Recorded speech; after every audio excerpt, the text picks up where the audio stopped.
Қазақ тілі. Тақырыбы: Қазақстан менің отаным, менің үйім.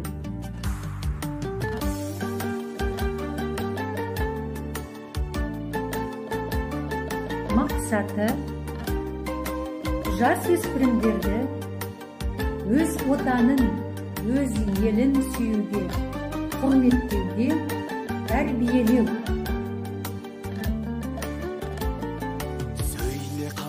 Қазақ тілінде, ғажап тілінде, атың озған азат күніңде.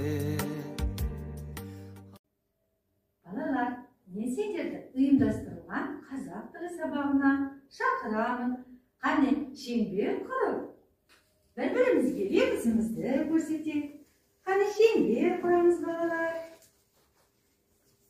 Қане, сәлеметсің бе алтын күн, сәлеметсің бе ашық аспан, сәлеметсің бе жер ана, сәлеметсің бе Қазақстан. Қай мемлекетте тұрамыз? Қане, Давид, айта қойшы.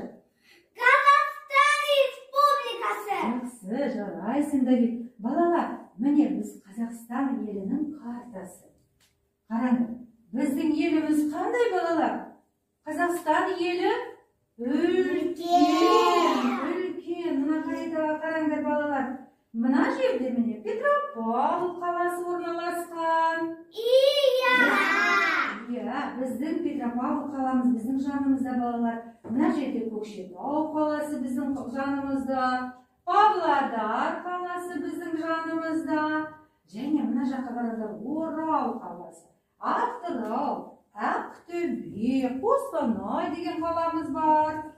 Өскемен, Қарағанды деген қалаларымыз бар. Балалар, енді мына қаританың ортасына қараңдар. Бұл қандай қала деп ойлайсың? Қараңдар.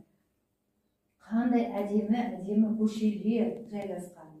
Үлкен, міне ғимараттар, биік үйлер, және балалар, көп балалар үшін ойын-сауықтар, балабақшалар, және үлкен мектептер жаңа салынған, балалар. Осының бәрі неге біздің мемлекетіміздің жетістіктері. Балалар, үйдің аты қандай, балалар?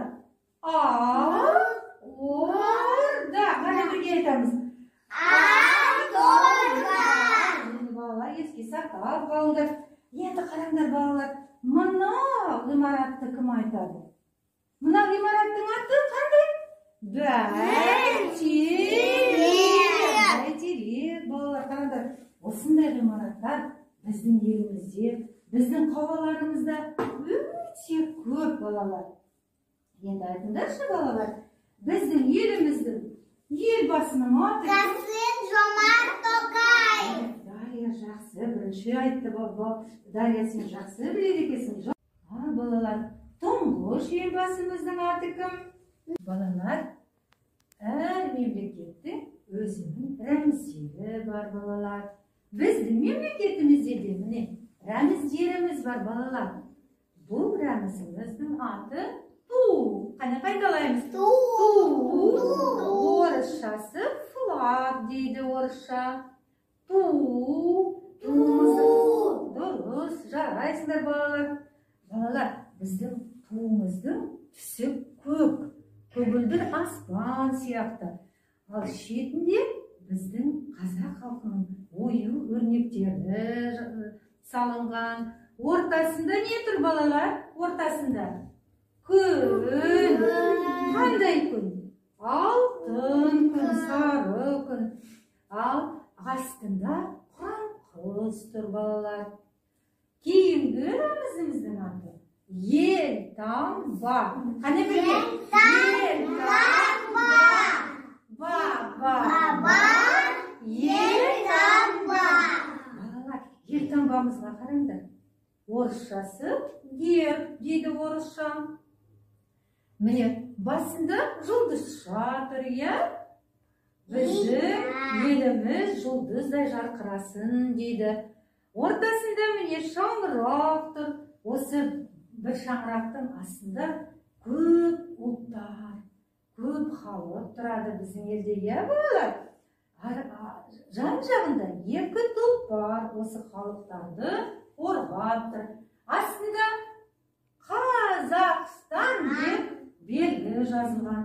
Демек, бұл біздің мемлекетіміздің елтаңбасы деп белгіленген, Қазақстан деп жазылған балалар. Енді үшінші рәмізіміз ән ұран. Балалар, бұл ән ең басты әніміз, салтанатты жиылыстарда айтылатын әнімізді біз шырқап береміз бе? Иә. Әне, балалар, бәріміз ортаға тұрамыз, қолымызды көксеге қоямыз, иә балалар? Және Даша бізге бір шумағын айтып береді, біз қайырмасын айтамыз. Қане? Бастай ғой, Даша. Алтын күн аспаны, алтындан даласа, ерліктің дастана, еліме қараша, ежелден ердеген таңқымыз шықты ғой, намысын мертмеген қазағым мықты ғой.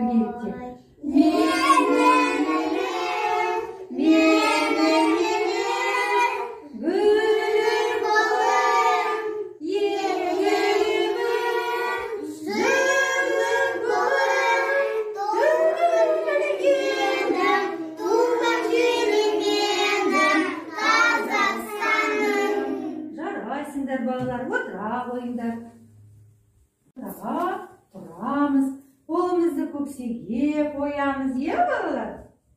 Және Даша бізге, қане, бізде көп тақпақтар дайындадық. Қане, кім тақпағын айтып береді? Камила, келе ғой.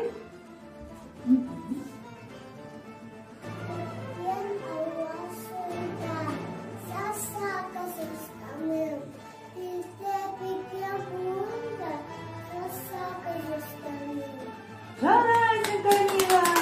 Браво ғой. Қане, тағы кімнің тақпағы бар? Даша келе ғой.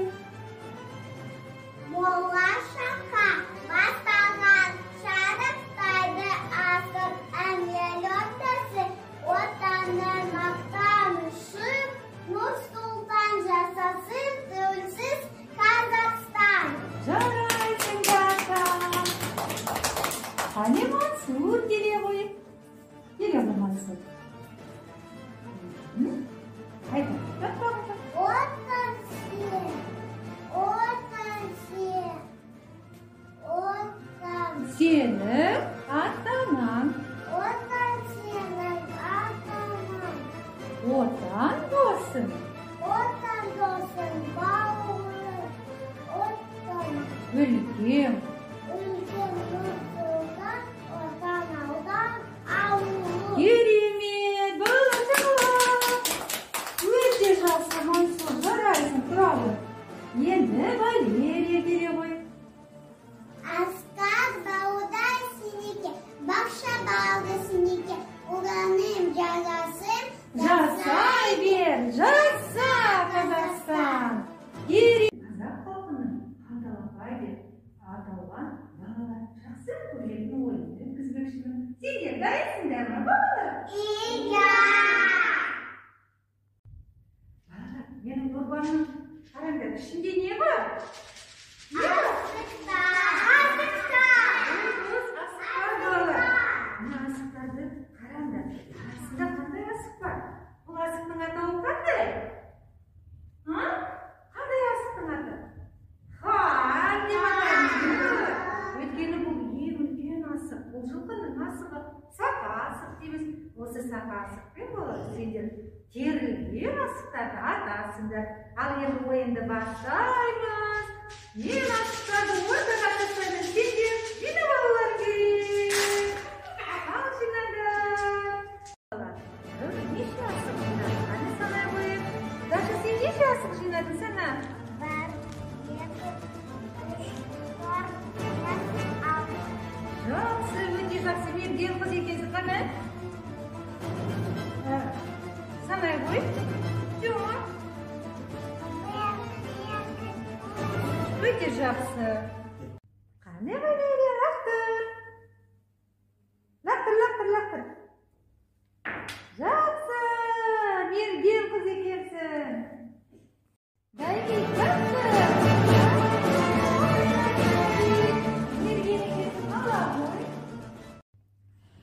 мен саған сұрақ қоямын. Біз қай республикада тұрамыз? Қазақстан Республикасы. Қане, Даша,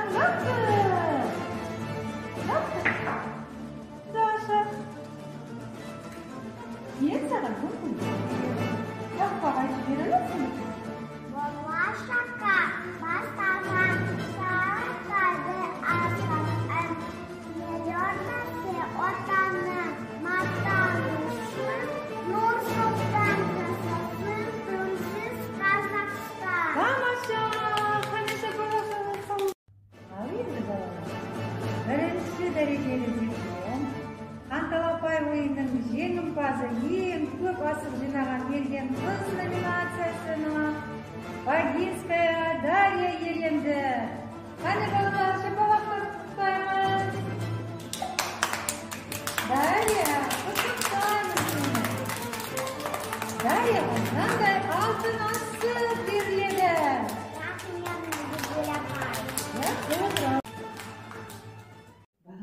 бүгінгі сабағымыз өте қызықты өтті, иә? Сендерге ұнады ма? Иә! Балалар, біз қай елде тұрамыз, қай мемлекетте тұрамыз? Қазақстан Республикасы.